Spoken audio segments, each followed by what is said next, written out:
Have you been looking for videos on how to install your Skunk2 throttle body? Me too. There's not much out there. Now I've been running mine for about 3 months now, and it looks super clean, but it didn't start that way. My name's Gabriel J, and you're watching Roadster Tech TV. In this video, I'm gonna show you how I installed this Skunk2 throttle body on my Miata, and hopefully you can avoid some of the problems I ran into. Now, I must warn you, I got super frustrated trying to install this, and you'll find out why later in the video. But overall, I'm really happy with it, and I'd say it's a great performance mod to add to your Miata, especially if you're thinking about adding force induction later on down the road. So, I'll stop wasting your time. Let's get into it. Today I'm going to do a little tutorial video. I've never done this before, but I'm going to attempt to install a Skunk2 throttle body on a 2001 Mazda Miata. This is a 1.8 liter inline 4-cylinder. Here we go, we got some good light in the engine compartment. This is our throttle body. We're going to be disconnecting the throttle cable. You've got a coolant line here that goes down to the oil cooler where the oil filter is mounted. You've got another coolant line here that goes right underneath where the thermostat is housed. The new throttle body has nowhere to route that coolant. We're going to need to loop these two lines together, okay? So there's still coolant flowing, okay, but obviously not through the throttle body itself. So we're gonna get this pipe off and pull this throttle body out and go from there. Okay, so first we got the cable disconnected, okay? It shouldn't be that hard to figure out. Now we need to remove this coolant line and this coolant line. It's gonna be really important to have something like this that you can pinch off the coolant, because as soon as you detach these two, coolant's gonna be free. So we'll undo these two clips right here. Okay, there's one, and here is two. Okay, so now what we're doing is I'm actually draining coolant out of the throttle body. Zoom out a little bit. You can see here I've got one of the hoses removed and pinched off. Alright, so loosen the bolts and nuts to the throttle body after you've got the coolant lines and the connectors, okay, disconnected. Okay, so here is our stock throttle body. Go ahead and take a look on the inside, get an idea of how dirty it gets inside there. We're also going to be swapping over this valve, okay, this is your IAC valve. Idle air control valve, and this is going to be your TPS. Okay, now that we've got the throttle body out of the car, we're going to go back and review our instructions and figure out how to use those adapters, what to measure on this here IAC valve or TPS or whatever. And for that, I'm going to get some help from my daughter, my lovely assistant Jasmine. Say hi, Jasmine. Hi. And we're on step number what? I think 5. But okay. 4 is disconnect the coolant hoses from the IACV. Okay, good job. We did that. What's number 5? 5, remove the OEM throttle body from the intake manifold. We removed the OEM throttle body from the intake manifold. Beautiful. What's next? 6, measure the resistance in the factory TPS by connecting an ohm. An ohm meter. Okay, this is where it gets interesting. It says measure the resistance of the factory TPS sensor, which is going to be this guy here on the side. As you can see inside there, you've got 3 metal pins. We're going to go ahead and attach our 2 leads of our voltmeter slash ohm meter slash digital multimeter. So we're just going to go ahead and take this out. This would be the part in the video where it goes and fast forwards. We're going to remove the throttle position sensor, TPS, throttle position sensor. Say it with me. Throttle position sensor. Okay, that's what it looks like. We're going to be measuring the resistance inside the sensor by touching our ohm meter or DMM to 2 of these little pins in here. Okay, so we got the sensor, ohm meter, okay, DMM set to ohms. And Jasmine, what pins does it say we need to test voltage on, or excuse me, resistance on? Ohms is the measurement of resistance. Measure the resistance in the factory TPS by connecting ohm meter to terminals A and B as shown in figure 1. Figure 1, A and B. Oh, that's weird. This is showing 4 pins and I have 3. Fan-fucking-tastic. Okay. IAC valve is now removed from throttle body. Okay? Got it? Okay. Throttle body. Yeah. IAC valve. Yeah. TPS. Yeah. Alright, so here's the box. Skunk2. Let's open it up, see what's inside. We've got a throttle body. Here we go. And some instructions. And looks like some kind of adapter. Also, what is this? Nice little pamphlet thing. Some gaskets, some bolts, and a sticker.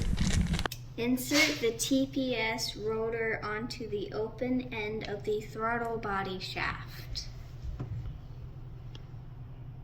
Install the IAC spacer, which is going to be this guy, with the included gasket using the 2 supplied M6 screws.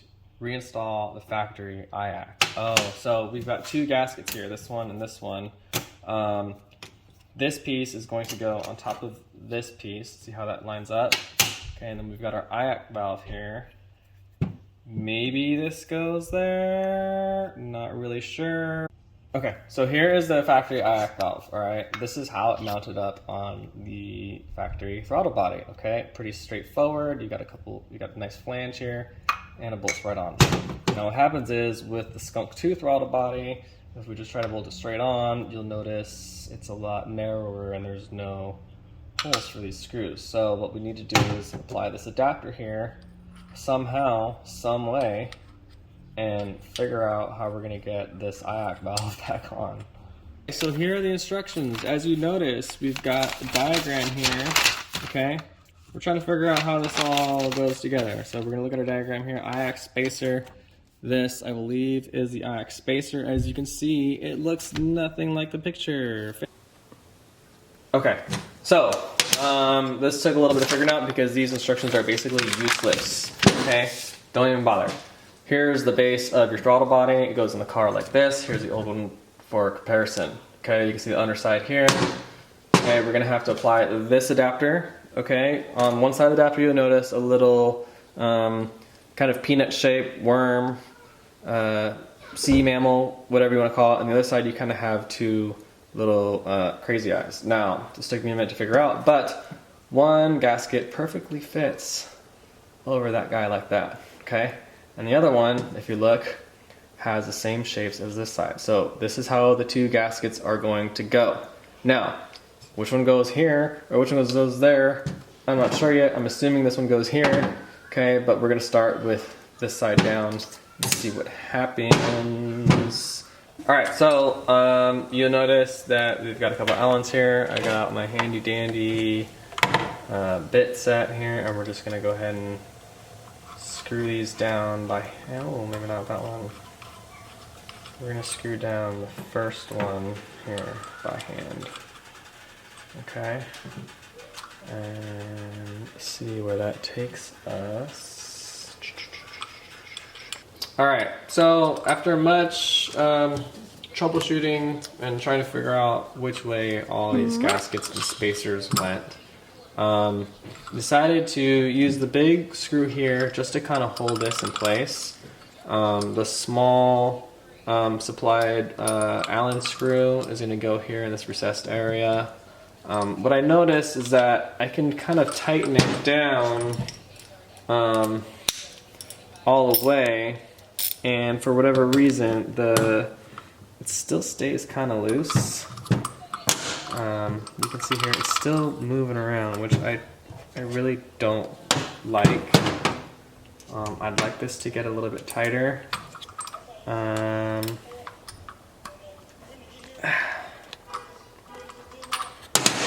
Like, that fucking sucks. I don't think that's good at all. But I've literally sat here for like half an hour just trying to figure out how this goes. So I'm just gonna crank it the fuck down. A lot, okay? Don't do it, don't break it, but whatever, fuck it, it's a little bit loose. Because there's no other fucking way to get this done. So get your other gasket here, okay? And this is how it's gonna go. This is how we're gonna run it, and we're gonna see if it works. It may or may not work, but this is kind of the long piece here that you're gonna use. I haven't figured out what the hell these threads are for. Okay, but you can see here, right? I've got long bolt here, because this other one won't work. So yeah, we're gonna use one of the short ones up here and one of the long ones down here, and we're just gonna be ghetto like that.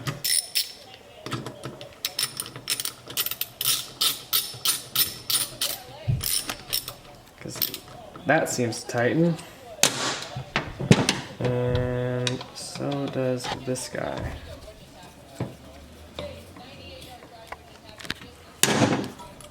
And now it doesn't seem to move at all, which is great, I think.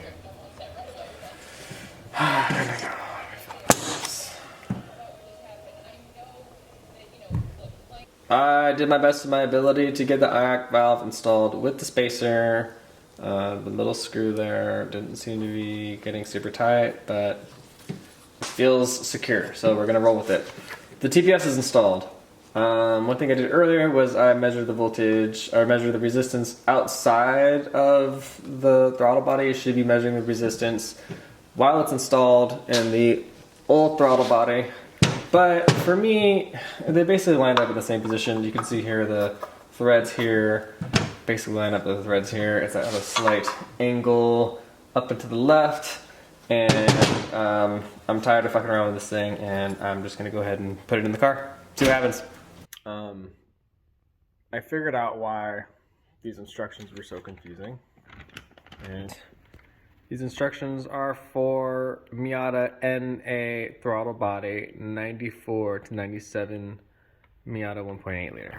So obviously I have a 2001 NB Miata. A little different. However, the box says Miata NB throttle body 99 to 05.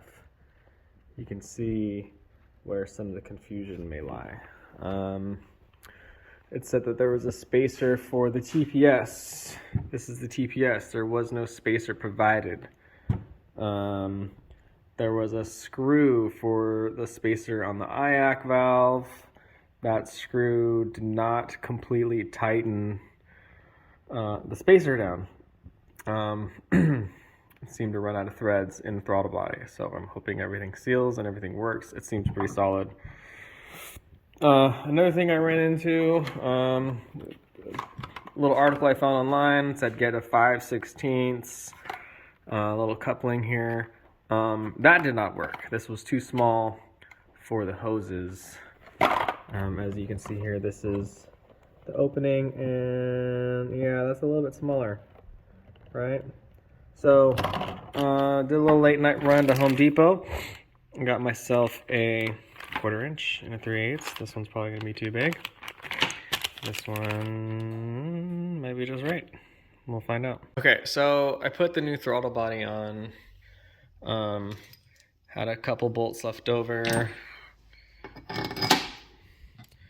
for that guy. The top 2 holes were nuts. Came with 4 of these guys. There was no spacer for the TPS. The instructions for the spacer didn't make sense for the IAC valve. These instructions are shit because they're for a 94, 97. And I've got a 99 to 05. And this connector diagram didn't work. So yeah, these are basically fucking useless. Here it is. Nice, pretty. Got our cable back on. So I used the 2 Allens that were supplied and reused the nuts for the top. Then bridged the coolant hoses. I ended up using the larger coupling here, the 3/8 inch, because the 1/4 inch was too small. And so we're just gonna put these connectors back on, and then put the intake piping back on and see if it works. there was a little screw in here for the spacer that didn't tighten down all the way, so I'm really hoping this shit doesn't fuck up. Okay, throttle body's installed. Trying to get the stock piping on, but of course it doesn't fit. So I'm not quite sure what I'm gonna do here, but yeah, that might be another thing you run into. Well, you guys, I've reached a new low. I use duct tape. This diameter opening was the same as the new throttle body. However, that side was wide enough. This side would not work unless I get some kind of fitting to go from here to here, or maybe find an intake that already has a 64 millimeter opening. These are things I didn't think about before trying to install this, and obviously the instructions were not super helpful. So I got some duct tape here to make a good seal, and it's hooked up and the sensors are plugged in, and we'll see how it goes. I'll tighten up this guy and fire it up and see what happens. Okay, got our Skunk2 intake installed. Let's see what happens.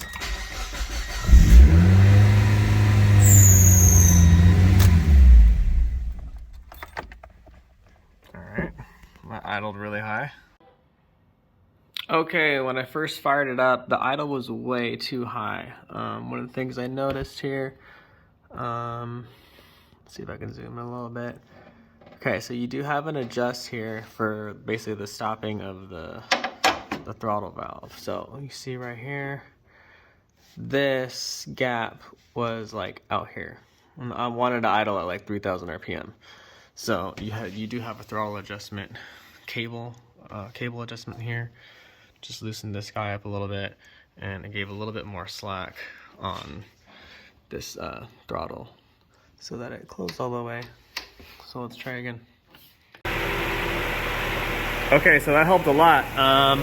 Fired it up. We are good as far as idle. It's a little high still, but the engine's cool, so we're gonna let it warm up a little bit. So far so good.